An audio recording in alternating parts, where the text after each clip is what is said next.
Celtics. How much do you enjoy these matchups against the other rookies in your class? It's always fun. I've been playing against these guys, all of us, since we've been playing against each other since we were like high school kids, and to be able to play through college and now play in the NBA, it's a dream come true, and it's a lot of fun. Do you keep an eye on everybody else?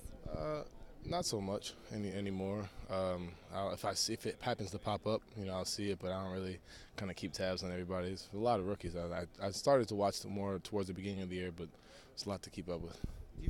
Your mom was an educator, so then you got Jalen who went to Cal, you got Jason who went to Duke. So you've got three guys who kind of. Do you think that helps having that kind of intellectual or education background as you adapt?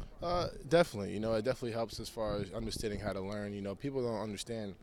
Like at Duke and at Cal, Jalen is one of the more mature and smartest people that I know. I know him personally, and just knowing how to learn, I think, is the biggest thing. And I think that kind of translates on the court. You see Jalen's having great success, Jason's having great success. Just knowing how to learn, knowing how to listen, and how to kind of always remain humble, remain calm, and remain poised. It does a lot.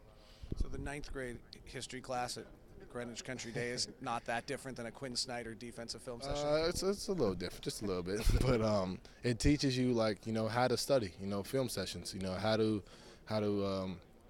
kind of break a guy's game down, not necessarily like Benjamin Franklin or George Washington, but if a guy goes left X amount of times, right, he likes to go left. Learning tendencies, it definitely helps you, and you definitely, it's easier for you, I would say, if you have, if you go to a top school like that, teaches you how to study and teaches you how to do it on your own, I would say.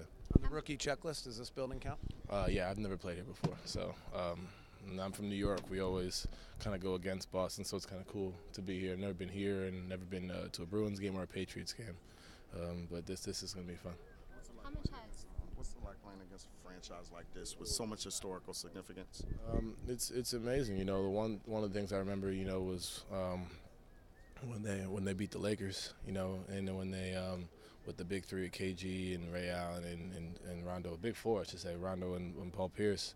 It's kind of crazy to see so many games and so many crazy games played here, and watching it as a fan. And now, when I walked on the court, it was just like the floor is unique as well. I don't know if people know, the way the wood is unique to different courts, and I think that's just cool to me. I notice things like that. parquet? Call it parquet. Yeah, exactly. How much does you just talked about learning and your ability to learn. How much does that help in this transition in a rookie season? I feel like you and Jason and even Jalen this season just have soared where a lot of other people have struggled.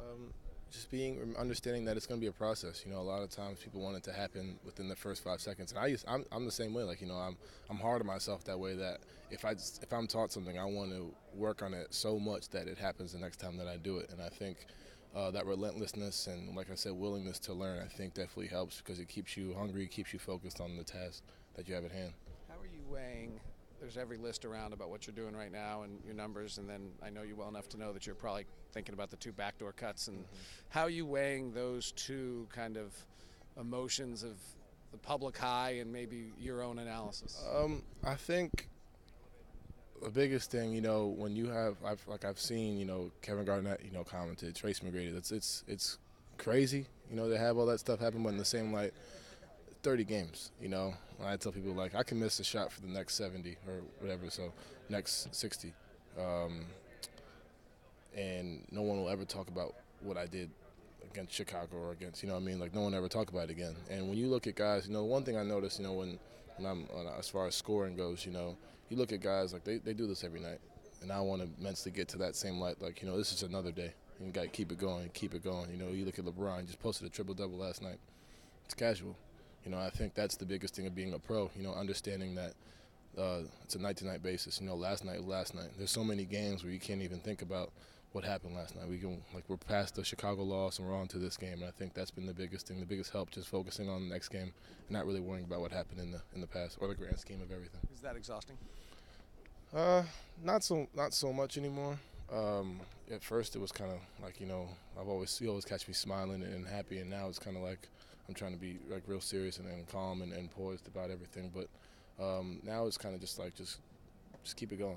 That's all it is. Keep it going. And we first, and on top of all that, we as a team need to play more connected and more and together. And I think I play a part of that as well. And I've got to focus on how my mistakes, like you said, the two backdoor cuts, help and hurt this team. You got to figure out which ones are ones you can make up and kind of just keep it going.